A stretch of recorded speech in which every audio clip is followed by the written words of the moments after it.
Hello students, आज एक बार पुनः आप सभी व्यूअर्स का मेरे इस ऑनलाइन क्लास में स्वागत है। आपके अच्छे अच्छे संवाद से मैं पुनः एक बार आपके समक्ष उपस्थित हुआ हूं। जैसा कि मैंने पहले बताया था कि 12वीं के भूगोल एक समग्र अध्ययन के तहत मैं आगे प्रत्येक दिन एक एक टॉपिक पर स्पेशली डिस्कस करूंगा। आज उसके तहत मैं मानव भूगोल, जैसा कि आपने पहले वीडियो में देखा होगा, मानव भूगोल खंड ए के तहत जो पहला चैप्टर था मानव भूगोल परिभाषा प्रकृति एवं विषय क्षेत्र, इसके तहत हम आपको समझाने जा रहे हैं। मानव भूगोल परिभाषा प्रकृति एवं विषय क्षेत्र जो यह पहला टॉपिक है, इसके अंतर्गत जो हमको सीखने वाली कुछ टर्म्स हैं जिसका अध्ययन हम लोग इस चैप्टर के अंतर्गत करेंगे। उसमें सबसे पहले हम मानव भूगोल की परिभाषा, ये बेहद ही जरूरी होता है किसी भी चीज को जानने के लिए, क्योंकि हम जानते हैं कि यह जो पहला खंड है हमारा मानव भूगोल का, ये पूरा केंद्रित है मानव भूगोल के लिए। इसलिए सबसे बेहद जरूरी है कि हम इसके परिभाषा को जान लें। तो सबसे पहले हम लोग जानेंगे इसमें मानव भूगोल की परिभाषा। फिर हम लोग मानव भूगोल का उद्देश्य क्या होता है, हमारा दूसरा बिंदु होगा डिस्कस करने का, मानव भूगोल का उद्देश्य। फिर हम लोग मानव भूगोल के विषय क्षेत्र का अध्ययन करेंगे। जैसा कि आप टॉपिक में देख रहे हैं कि मानव भूगोल की प्रकृति, तो यहां हम लोग मानव भूगोल के प्रकृति के बारे में जानेंगे। मानव भूगोल के प्रकृति के तहत, मानव भूगोल के प्रकृति को अध्ययनकर्ताओं ने दो खंड में बांट दिया है। एक है प्रकृति का मानवीकरण और दूसरा है मानव का प्राकृतिकरण। तो ये दो खंड में मानव भूगोल की प्रकृति बट गई है। पहला है प्रकृति का मानवीकरण और पुनः मानव का प्राकृतिकरण। तो आज के वीडियो में हम लोग इस टॉपिक तक क्लियर करेंगे। इसके मानव भूगोल परिभाषा प्रकृति एवं विषय क्षेत्र के तहत ही इसकी कुछ टॉपिक्स बच जाएंगे जो बहुत ही जरूरी है हमारे एग्जाम के व्यू से भी, जिसमें आप जानेंगे इसके अंतर्गत एक होता है मानव भूगोल की विचारधाराएं। जो लोग इनसे इत्तेफाक रखते होंगे वो लोग जानते होंगे मानव भूगोल में तीन विचारधाराएं प्रचलित है, नियतिवाद, संभववाद और नवनियतिवाद। ये एक स्पेशल टॉपिक हो जाता है, इसलिए इसको हम लोग डिटेल में जानेंगे अगले क्लास में, अगले वीडियो में, मानव भूगोल की विचारधाराएं। और इसी के तहत हम लोग एक और डिस्कस करेंगे मानव भूगोल के अध्ययन की विधियां। मानव भूगोल के अध्ययन की विधियां, और इसमें हम एक टॉपिक और समा देंगे अगले वीडियो में, जहां हम लोग चर्चा करेंगे मानव भूगोल का सामाजिक विज्ञान के अन्य विषयों के साथ संबंध। और आखिर में आपको इस टॉपिक से रिलेटेड जो भी प्रश्न होंगे, वस्तुनिष्ठ टाइप के और सब्जेक्टिव टाइप के भी, उस पर भी संभावना जो प्रश्नों की बनेगी आने की एग्जाम्स में, क्योंकि हमारा जो मेन फोकस है यहाँ वो आपको एग्जाम के लिए भी तैयार करना है, इसलिए हम उस व्यू से भी आपको आगे लेकर के बढ़ रहे हैं। तो आइए आज का जो हमारा टॉपिक है जिसको हम आज कवर कर रहे हैं, वो पहला शुरुआत करते हैं मानव भूगोल की परिभाषा। परिभाषा बेहद ही मिला जुला निष्कर्ष के साथ और सबों को समझने वाला होना चाहिए। तो मानव भूगोल की परिभाषा विभिन्न भूगोलवेत्ताओं ने दिया। यहां जानना एक चीज है कि जो लोग भूगोल का अध्ययन करते हैं उन्हें भूगोलवेत्ता या जियोग्राफर कहा जाता है। बहुत सारे लोग इसमें भी उलझ जाते हैं कि भूगोल जानने वाले को क्या कहा जाता है। तो जान लीजिए, भूगोल जानने वाले को, जो भूगोल की जानकारी रखता है, उसे क्या कहते हैं? जी हाँ, उसे कहते हैं भूगोलवेत्ता या भूगोलविद, जियोग्राफर।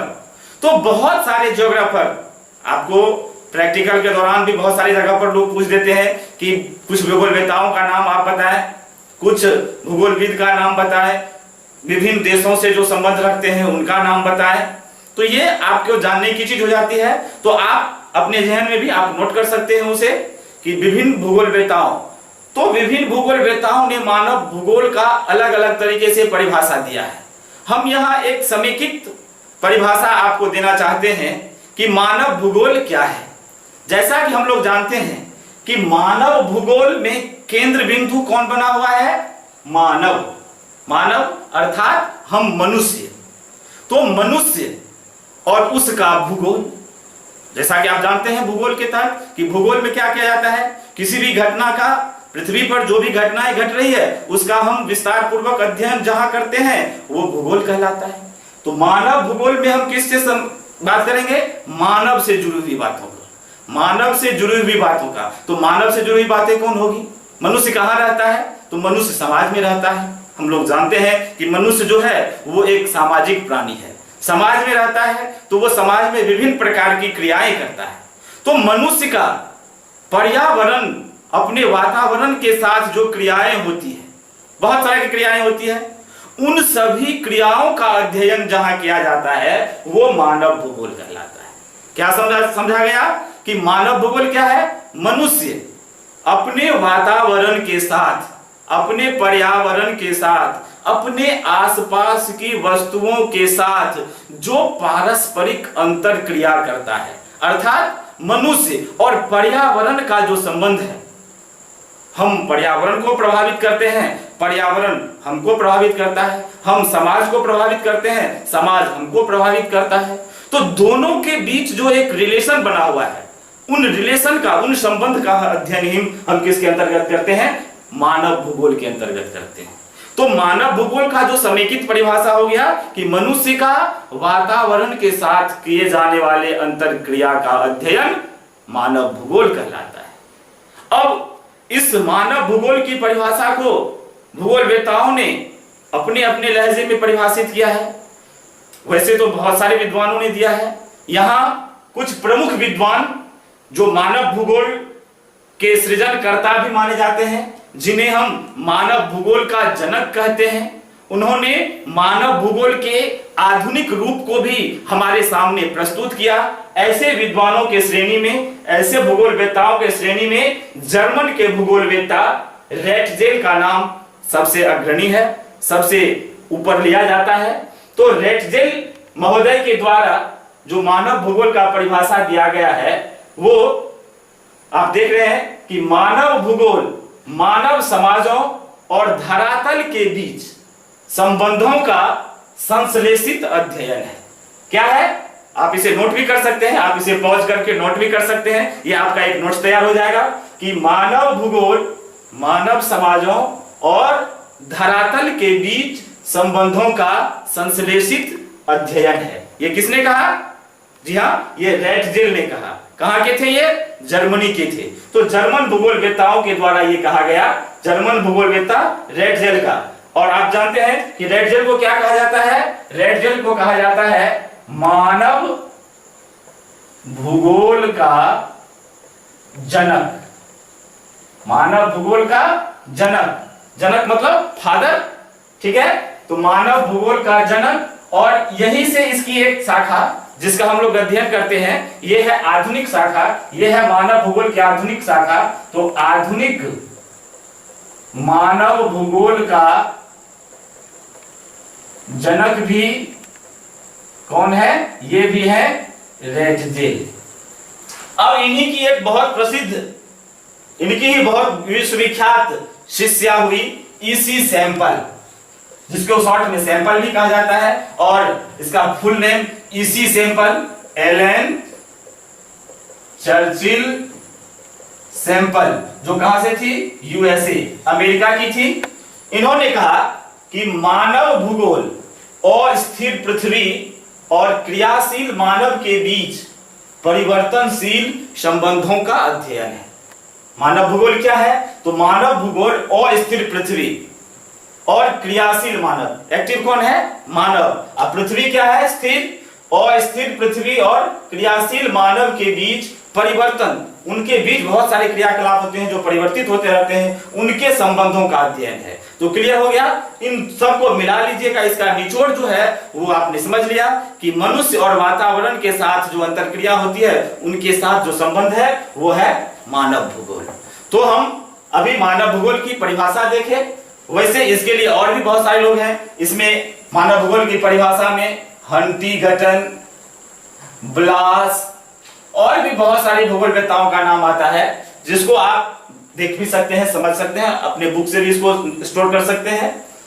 तो परिभाषा की श्रेणी में हम लोगों ने दो व्यक्तियों का परिभाषा देखा, रेटजेल का, एलन चर्चिल का, और एक समेकित रूप से आप खुद से भी उसे, जब आपके नॉलेज डेवलप हो जाएंगे तो आप अपने आप से भी तैयार कर सकते हैं। आइए अब हम देखते हैं इसके दूसरे टॉपिक को, मानव भूगोल का उद्देश्य। कि जब मानव भूगोल को विषय के रूप में परिभाषित कर दिया रेटजेल महोदय ने, तो इसका उद्देश्य क्या रहा? क्यों मानव भूगोल की पढ़ाई जारी की गई? तो आइए उद्देश्य में देखिए कि मानव भूगोल मनुष्य की जनसंख्या से संबंधित विभिन्न पक्षों का अध्ययन कराता है। मनुष्य की जनसंख्या, डेमोग्राफी के तहत यह आता है, मनुष्य की जनसंख्या से संबंधित विभिन्न पक्षों का अध्ययन करना। अगला, भूमि उपयोग। मनुष्य जब वातावरण के साथ क्रिया करता है तो वो पृथ्वी के बहुत सारी अंतर क्रियाएं करते हैं। तो भूमि उपयोग के विभिन्न प्रतिरूपों की व्याख्या करना, प्रकृति के विभिन्न क्षेत्रों में होने वाले विकास एवं विनाश का अध्ययन करना।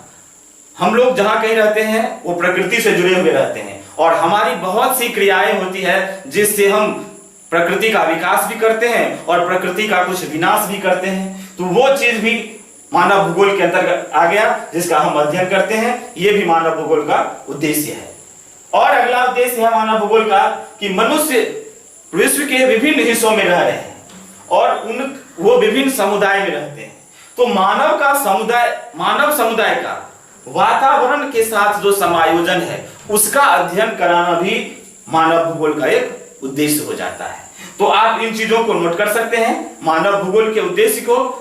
इससे संभावित जो प्रश्न होंगे ये आप उसको बड़े अच्छे तरीके से जान सकते हैं और इसमें अपने तरीके तरफ से भी आप कुछ उद्देश्य मानव भूगोल के जो आपके समझ में आता है आप उसको यहां रख सकते हैं।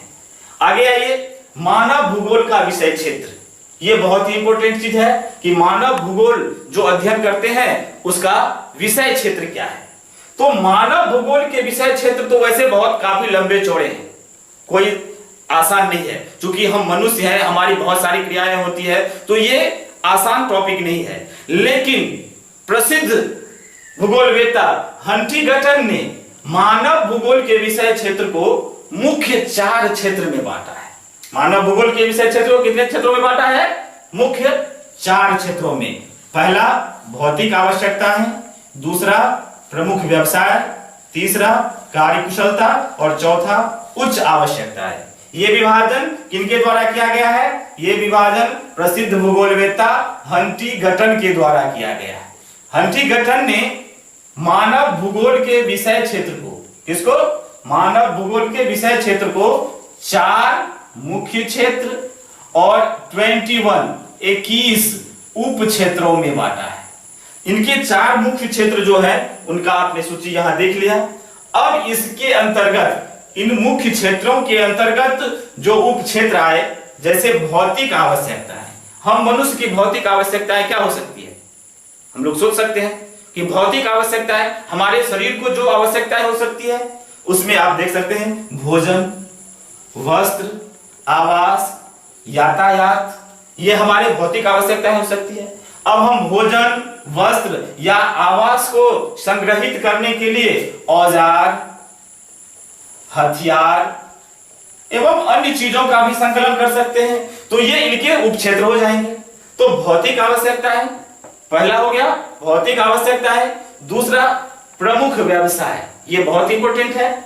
इसका क्षेत्र और भी बड़ा है, जिसके मानव भूगोल के अंतर्गत जो हम अध्ययन करते हैं उसमें प्रमुख व्यवसाय, जिसमें मानवीय क्रियाकलाप और आपने इंट्रोडक्शन क्लास में देखा होगा कि मानवीय क्रियाकलाप की 5 सूचियां थी।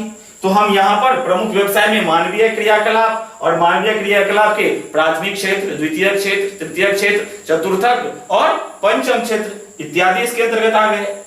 फिर कार्य कुशलता, मनुष्य जब अपने स्किल को डेवलप कर लेता है तो वो कोई भी नए नए कार्य करने के लिए अपने आप को तैयार कर लेता है। तो ये भी इस मानव भूगोल के अध्ययन के अंतर्गत आ गया, कार्य कुशलता।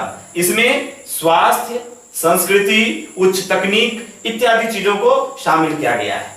फिर है उच्च आवश्यकताएं। जब इन चीजों की पूर्ति हो जाती है तो मनुष्य महत्वाकांक्षी हो जाता है, मनुष्य विलासी हो जाता है और उसकी आवश्यकताएं असीमित हो जाती है। तब वो उसके लिए प्रेरित हो जाता है हम आगे कुछ और करने को। तो ये है हमारी उच्च आवश्यकताएं। इसमें सरकारी शिक्षा, धर्म, कला, अनुसंधान, अन्वेषण इत्यादि चीजों को उच्च आवश्यकताओं में शामिल किया गया है।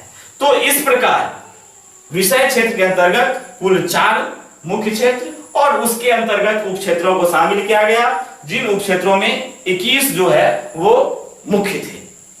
तो यहां हमारा परिभाषा, उद्देश्य, विषय क्षेत्र इत्यादि कवर हुआ है।